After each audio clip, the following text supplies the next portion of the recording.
Tiba-tiba mereka tuh ngeliat di danau itu air seperti terbelah. Wow. Oh, heboh lah kan para si film kru ini. Wah, gitu kan. Kayak, wah itu tuh kepala dinosaurusnya tuh. Kayak mereka kelihatan tuh ada kepala dinosaurus keluar gitu. Namun setelah diteliti ya, plot twist ini. Apa itu? Itu cuma kepala buaya. Iya, buaya. Kecewa deh, ya kan?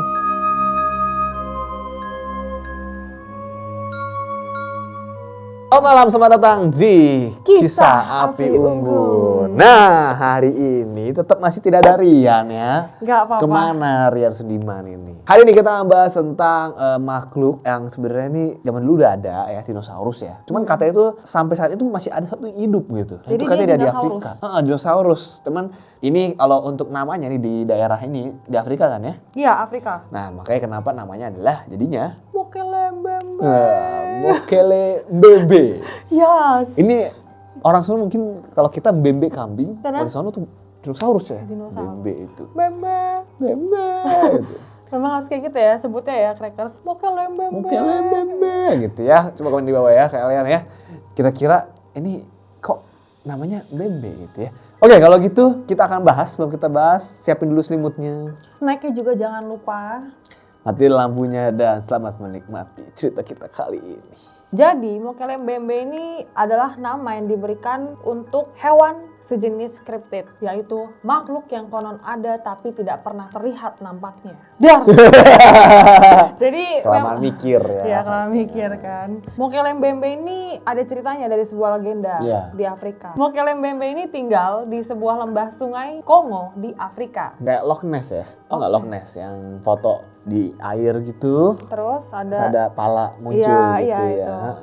Dan karena dia ini mungkin kayak yang tadi lo sebut itu, dia tinggal di lembah sungai, maka dia disebut mirip dengan dinosaurus. Oh, lehernya panjang. Lehernya panjang. Atau mungkin jerapah kali, salah lihat. Jerapah nggak bisa berenang nggak sih, Pak? Nggak tahu tapi lehernya kan panjang. Kabarnya Mokelembembe ini sudah ada dari abad 20. Dan ada seorang ahli zoologi yang bernama Carl Hagenberg. Dia menuliskan cerita tentang makhluk ini di dalam sebuah buku yang berjudul Beast and Man di tahun 1909. Di dalam bukunya, Carl berspekulasi sauropoda, yaitu dinosaurus yang berleher panjang.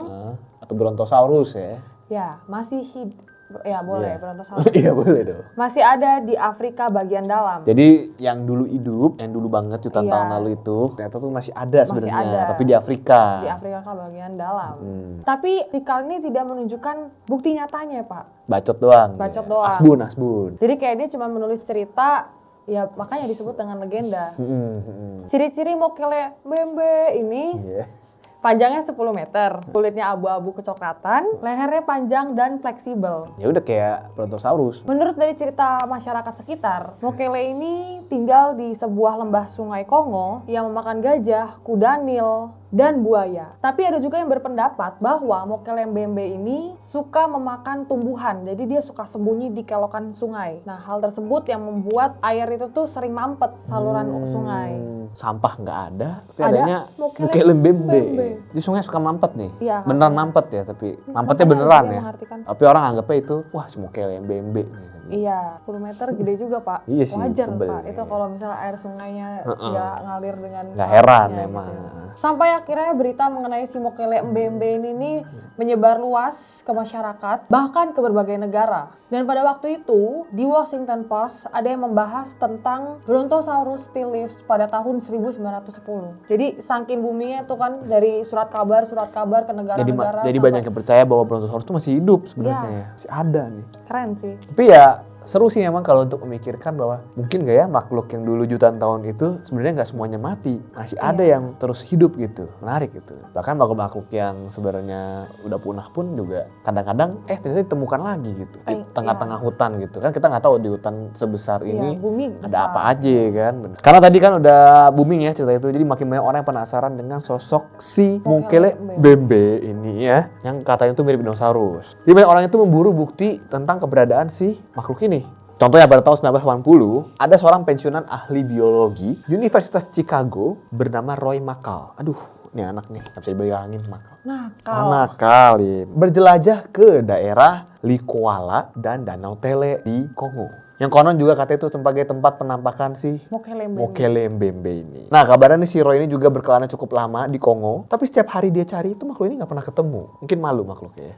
Karena dia nakal sih. Nakal. Oh, nakal ya. Bahkan sampai suara atau tanda-tanda gitu, dentuman jalannya pun nggak ada. Nggak ketemu gitu ya. Tapi setiap dia tanya ke penduduk sekitar, mereka tuh selalu kasih informasi dan cerita baru mengenai makhluk ini. Jadi dia makin bertanya-tanya gitu loh, kayak ini beneran ada apa enggak sih? Pas gue di situ nggak ada tanda-tandanya. Tapi kalau gue tanya orang pada bilang ada. Nah itu yang namanya legenda nggak sih? Apa nih prank? Enggak ya? Masa pranknya janjian sama satu? Ya kayak ya waktu sekolah itu, satu sekolah datang alien gitu kan. Oh, Atau ke Lampor, satu kampung, nggak tahu. mungkin.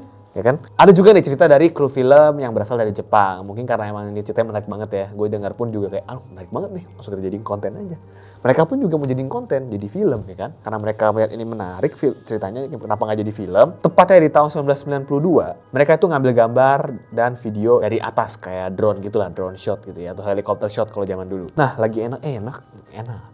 Bagus Lagi itu asik-asik. pemandangannya ya, lagi asik-asik rekam gambar ya kan. Tiba-tiba mereka tuh ngeliat di danau itu air seperti terbelah. Wow. Oh, heboh lah kan para si film kru ini, wah gitu kan, kayak wah itu kepala dinosaurusnya tuh, kayak mereka kelihatan tuh ada kepala dinosaurus keluar gitu. Namun setelah diteliti ya, plot twist ini, Apa itu? itu cuma kepala buaya. Iya. buaya. Kecewa deh, ya kan? Dan sampai pembuatan film ini pun selesai, tidak ada kru film atau para pekerja film yang di sana tuh yang benar-benar melihat makhluk ini. Jadi kayak akhirnya mereka mau pakai mainan gitu nge-shootnya. Bahkan sampai sekarang pun peneliti juga nggak ada yang bisa menemukan bukti secara akurat tentang si Mokele-mbembe ini. Dan bentuknya pun apakah ini dinosaurus atau ke binatang lain, mamalia lain, itu juga nggak jelas gitu. Karena nggak pernah kelihatan wujudnya ya kan. Atau emang ini hanya beneran legenda aja gitu. Dan nggak pernah ada yang menemukan langsung tanda-tanda atau wujudnya gitu. Sekelibat lah kakinya doang kayak atau buntutnya doang gitu, nggak ada juga yang pernah ketemu. Pijak kaki gitu kan. Tulang atau gigi yang copot gitu nggak ada gitu. Atau kulit. Iya. Ya kan? Nggak ada gitu. Jejak kaki pun juga nggak ada. Iya. Atau goresan pohon gitu di batu itu juga nggak ada gitu. Menandakan makhluk ini lewat gitu kan. Nggak ada juga. Mokele-mbembe ini menjadi misteri tetap ya. Dan menjadi legenda lah di kalangan masyarakat di sana gitu ya. Dan cerita lainnya nih tadi gue udah mention juga, itu juga ada di Skotlandia ya, namanya Loch Ness. Nah kalau itu sempat ada fotonya gitu, bentuknya panjang gitu kayak dinosaurus. Itu juga ada yang bilang bahwa itu fiktif tapi belum bisa dibuktikan juga gitu kan. Modelnya juga sama ya, mungkin apakah memang ada, karena kalau si Loch Ness ada fotonya mungkin di Scotland, tapi kalau si Mokele ini bisa jadi emang dia adanya di Afrika, tersebar gitu ya dengan jenis dinosaurus yang sama. Bisa jadi emang dinosaurus si Brontosaurus ini kuat, yang paling kuat gitu. Menarik sih ya kalau dari cerita sendiri, walaupun legenda, tapi gue bingung kenapa bisa muncul legenda gitu at the first place. Kenapa bisa? Ya pasti ya karena omongan-omongan tetua. Atau mungkin ada yang lihat dulunya juga gitu kan. Jadi seperti itu, Crackers. Gimana menurut lo? Apakah beneran ada? Apakah mungkin makhluk lain selain si Brontosaurus ini pernah lihat juga? Atau setahu gue juga di Kalimantan ya kalau nggak salah itu kan hutan. Gue sering dengar beberapa cerita orang katanya ketemu ular gede banget, anaconda gitu kayak di film-film anaconda. Segede itu gitu. Kayak bisa segini badannya gitu. Disangkanya pohon tumbang. Guru gue pernah cerita, dia ke Kalimantan atau di mana gitu ke hutan. Jadi dia kalau ke hutan kan gini-gini kan buat pohon biar lo buat buka jalan. buka jalan. Jadi dia kayak satu onggokan gitu, dikira pohon jatuh. Ternyata Pasti pukul, gerak loh, jalan loh. wow. Segede itu berarti batang pohon gede kan berarti kan? Mungkin aja karena kan memang itu kan banyak hutan, terus kayak namanya ular juga. Iya makanya maksudnya banyak makhluk yang kita nggak tahu sebenarnya itu Iya kayak. banyak. Dan juga sebenarnya buaya kan juga hidup di zaman dinosaurus. Itu juga bisa bertahan hidup tuh buaya. Iya benar juga. Makanya nggak ada yang tahu, tapi menarik untuk dibahas ya. Kalau gitu segitu aja pembahasan kita. Jangan tonton video kita yang lain juga supaya muncul terus di home lo kalau kita upload video baru. So segitu aja, see you next video, stay cracking. Salam crackers. Cek tingkung ya.